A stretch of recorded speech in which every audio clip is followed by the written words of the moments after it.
La progression du nombre de personnes contaminées à la COVID-19 dans le pays, qui donne un résultat de plus de 3000 cas positifs, a contraint l'Assemblée nationale à autoriser pour la 6e fois le président de la République de proroger l'état d'urgence sanitaire.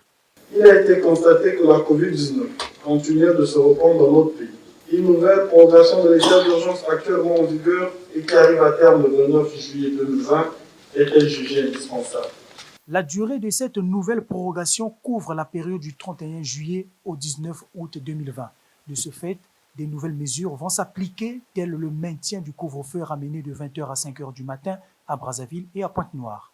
Il est donc normal que, dans le cadre de la poursuite de la lutte contre la pandémie du coronavirus, que le gouvernement ait effectivement cette nouvelle autorisation pour prendre les mesures qui devront donc contribuer à gérer au mieux cette pandémie. Le Sénat reste solidaire aux mesures du gouvernement qui est appelé à accélérer le processus de dépistage à grande échelle et surtout à agir pour faire respecter les gestes barrières à tous les niveaux. Le gouvernement a tout le soutien du Sénat pour mener le combat avec efficacité contre la pandémie du coronavirus. Le peuple souffre. Il faut que le gouvernement s'emploie avec toute la détermination à faire que cet état d'urgence aide véritablement le Congo à sortir de cette pandémie.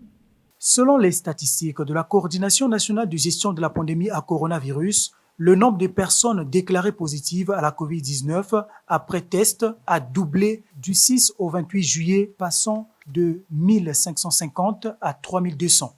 Des chiffres qui inquiètent les Congolais qui ont toujours du mal à mieux observer la distanciation physique. Au sortir de ces assises relatives à l'approbation de la 6e prorogation de l'état d'urgence sanitaire, le président de la Chambre basse du Parlement et quelques parlementaires sont allés présenter les condoléances à la famille éprouvée de feu député Jean-Tite Tessani.